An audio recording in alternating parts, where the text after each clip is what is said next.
Okay, folks, I just finished Faces of Death, the 2026 horror film that's directed by Daniel Goldhaber. It stars Barbie Ferreira, and it reimagines the infamous 1978 shockumentary for the social media age. Folks, I gotta say, this is not a good movie.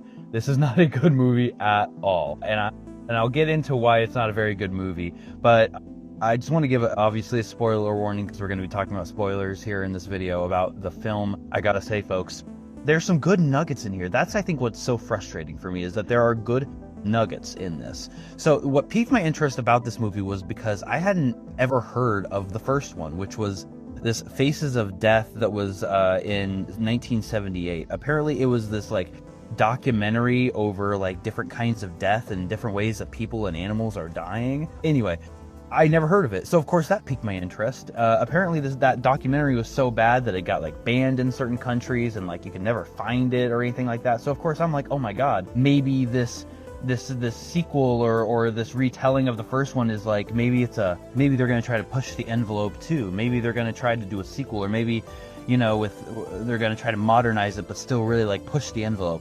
I was so wrong. This film does not push the envelope in any real way, shape, or form. Let's get into the positives. I mentioned how this movie is connected to the 1978 film, and I gotta say, the way that they connect it is pretty cool. I like when movies get meta. I really like when movies are like, oh, this certain thing exists in this universe, or they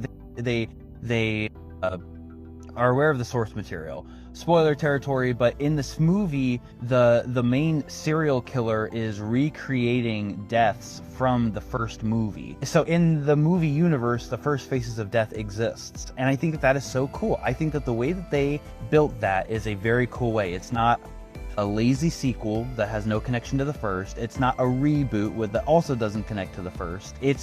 It exists in universe, and I'm actually very into that. I like that premise. Other positive things. Barbie does her best, I think, with what she is given. She is this very like manic kind of, I mean, I'm gonna be honest, kind of crazy individual in this movie. And they try to justify it or explain why she's acting the way that she is, but really at the end of the day, you don't really feel a whole lot of sympathy for her, I would say. Like I didn't feel like, oh yes, this is our main protagonist and we want to, you know, root for her. I, honest to God, wasn't rooting for her too much. I think they touch on some things that could be in itself its own movie. So Barbie's whole shtick, her whole thing, her whole character's arc is that she was filming a TikTok on a set of train rails, which also, why do that? Like, I'm sorry, in the movie, you're clearly a grown adult, and maybe grown adults are stupid, but I just remember in elementary school, we were always raised like, stay away from train tracks. Like, that's what they always pushed on us.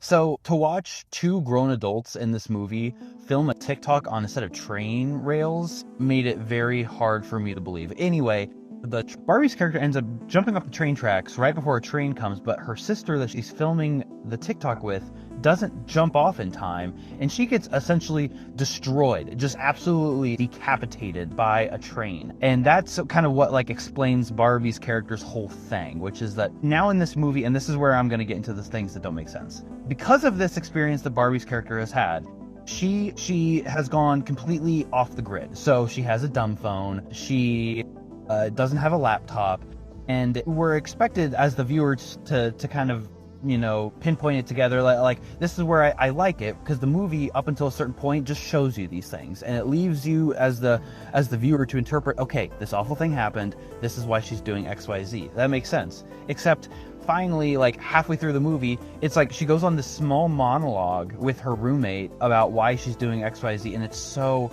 frustrating. I am not 5. You do not need to explain what is motivating you. I can piece that together myself. My God. Anyway, and this is where the rationale doesn't make any sense. She's gone completely off the grid, but the whole shtick of this movie is that she is working as a moderator for, I guess, this movie's version of TikTok. And so as a moderator, and I don't know anything about moderation. I don't know how that system actually works. I don't know how much of it is people. I don't know how much of it is algorithms or AI that does the censorship or whatever. But in this movie, her whole job is sitting in a cubicle and swiping through potentially harmful videos. and it's up to her to decide on if this video is fake and can stay on, this video is, you know, not appropriate to be seen by others, and she just has all the power to like click yes or no, yes or no, yes or no, and she gives like reasonings. This premise, while it's like, okay, I don't really know if that's real, that in itself is a cool premise. Like, you could do a lot with that, and in the first like good chunk of the movie, they do a lot good with that. They don't explain it either. They don't like look at the camera and tell us I'm doing this because these are our rules. They do that a couple of times just to explain like why law enforcement isn't getting involved. They do that, you know, to explain why she can't talk to other people about it because there's an NDA about the videos. That kind of makes sense, so they have to explain that. But there are certain scenes in it where she is going and clicking through videos that I thought were very interesting.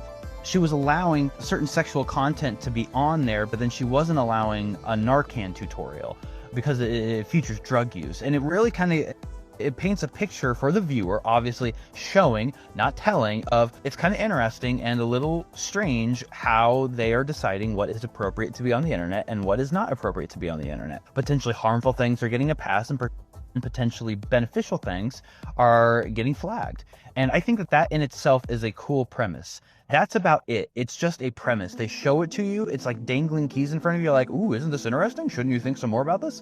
And then they never really come back to it. And when they do come back to it, it's essentially the main characters doing a monologue, staring right at the camera and explaining social media bad. Guys, I'm so tired of movies, whether it's a horror movie, whether it's, you know, a comedy, whether it's an action movie, essentially, and the whole premise is cell phone / social media bad. And that's the whole message. I am so tired of it. We can do better, folks. We can do better. Okay, let's talk about the antagonist. The antagonist is played by, what's his name? He was a Power Ranger, and I can't ever see him as anything that's not a Power Ranger now.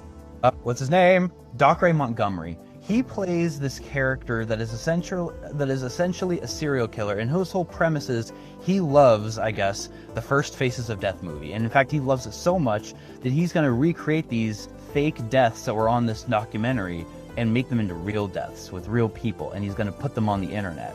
The whole time, you don't really learn why he's doing it, like why Faces of Death, why real people, why do any of this, and until the very end, in which then all he essentially says is, I want to be famous. That's his whole shtick is, I want to be famous. And I swear to God, there's a part in the movie where he essentially is looking at the camera and he says in this like maniacal supervillain voice, we live in a attention economy. And I had to put my face in my hands because I was just cringed so far out. The whole time I was thinking about this, like the premise, the internet, the guy wanting to be famous. The whole time I was thinking to myself, this is just a Criminal Minds episode. This is just you know how people say like, oh, this could have just been an email? This could have just been a 45-minute long Criminal Minds episode. That's essentially what this movie was. This could have been condensed into one kind of hammy, kind of corny Criminal Minds episode where Spencer and the other guy come and save the day, and the crazy person loses. That's it. I want to talk about one more thing, and that is like, and I want to be careful with how I talk about this because I feel a little silly whenever I talk about this because it's movies. Like, none of it's supposed to be real. But when the whole premise of your movie is these videos are being posted online, we don't know if they're real or fake, like, let's do some research, that already plants in the viewer the idea of like, okay, we're grounded in reality here. Like, there's so many pieces of reality that they're pushing on us. They're like, okay, this is supposed to be like a real thing.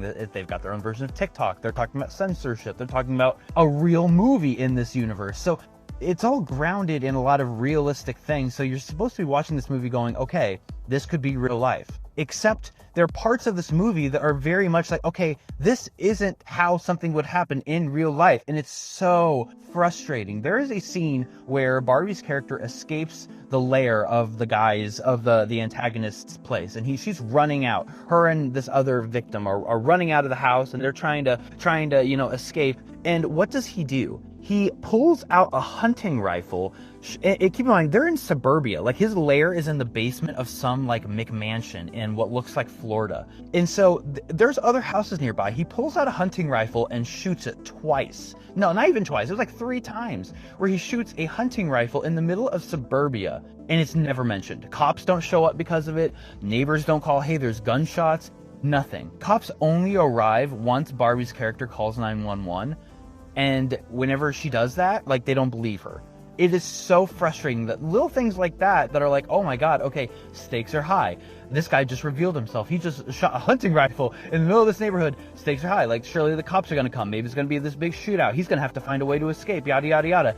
They completely disregard that. It is so frustrating. There are certain movies that are stylized. There are certain horror movies that are stylized that really don't make you think, okay, this is happening in real life. I'm going to have to ground myself. I think a great example of that played out is Jordan Peele's Us. That movie is such a strange movie, but it works because the whole time I'm not asking myself, now how would that happen in real life? Wait, like, people can't live underground. That makes no sense. Like, what, clones of you? What? How does that make sense? Like, how is the government not found out about this? Like, you're not thinking about that because the movie is shot and proposed in a way that doesn't make you think, hey, this is real world stuff. It doesn't do that. So the whole time I can actually experience the movie and really enjoy it without having to question things because the reality is taken out for me. That's not what this movie does. Faces of Death does the exact opposite and makes you go, okay, hey, this is actually real world stuff. Keep that in mind. And then they break reality. And that's so frustrating to me. Anyway, thanks for listening, folks. I needed to get that out of my system. I give this movie not a D+, not a D-, just a D. That's all this movie gets. All right. Till next time. Bye.